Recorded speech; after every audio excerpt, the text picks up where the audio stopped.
I'm Teresa Coates and I'm here at Fat Quarter Shop, and today we're going to be talking about Embrace Double Gauze. We're going to be working on making one of these cute little scarves. Embrace Double Gauze is a fabric that we came out with a few years ago. It's a 100% cotton, easy to use fabric. It is pre-shrunk on the bolt, so you don't need to pre-wash it. And it's easy to use. You can use it for all sorts of things. It's great for garments, for blankets, and of course for this easy scarf. So what we're going to do is we just use a ½ yard of Embrace Double Gauze. Just take a ½ yard of it and cut it.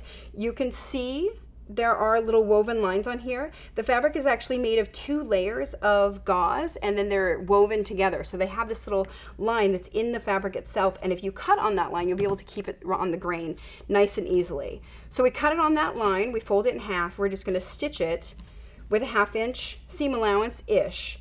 We're not really picky about it. It doesn't matter, just wanna keep it as straight as possible. We use the clover. I use the fine pins they have. They're lightweight, they're easy to use, and I like to pin it so that it kind of goes up and in a couple of times, and it will hold your fabric so that it's nice and stable. One of the things about the Embrace is that it can be a little wobbly, and that's what we like when we're wearing it or when we're using it, but sometimes when we're sewing it we need to keep it in check a little bit better, and these pins work really well. Another good tip is to use best press along the cut edges, and that'll keep things nice and stable for you and easy to sew. So we're just going to sew that whole seam, ½ inch, back stitching at the front or at the beginning and at the end. Okay, so we've stitched the entire length of the fabric, and we just used with the fabric, so you can see the selvages are still on here, and I just leave those on. We're going to turn the entire thing inside out, and at this point I can press it or not, it's up to you. Okay, so once I've stitched the whole thing and turned it inside out, I'm going to fold it in half, but instead of just straight folding it over, I'm going to give it a little twist right here.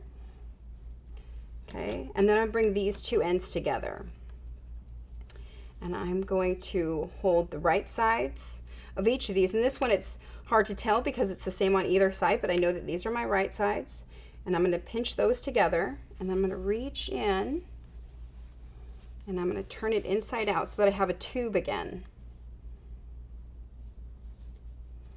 Okay, and once I'm to this point, then I'm going to pin it again and stitch along that edge. So I've sewn it all the way around. I've done a little reinforcing stitch here on either end so that this will turn really nicely. It's at about a ½ inch. Again, I've just made sure that my stitching line is past the selvage. So the selvage is going to stay in there. It's not going to do anything to the fabric at all or do anything to how the fabric lays. So we're just going to leave it in there, makes it more stable. Stitch all the way around here with a ½ inch seam allowance. Leave a good hand width hole in there, and then we're going to stick our fingers in there and pull it out. Okay, and then we pull it out inside out again.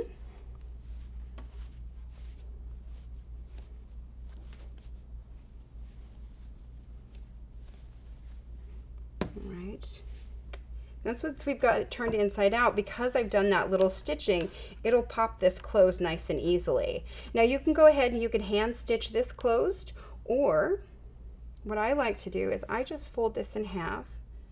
I get those folds to line up really nicely, and I pin it again, and then I'm going to take it to my machine and I'm just going to do a nice little zigzag right along that edge.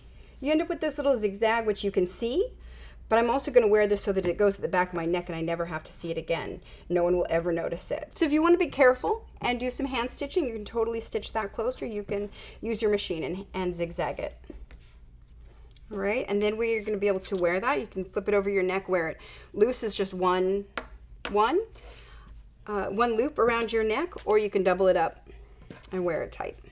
I find it's a perfect little scarf for springtime. It's great for fall. It's nice to wear in somewhat cool weather when it's not too cold. I use mine all the time, and it's great in a variety of different fabrics. We have metallics, and we have florals, we have solids, all sorts of things. You can find them all at fatquartershop.com.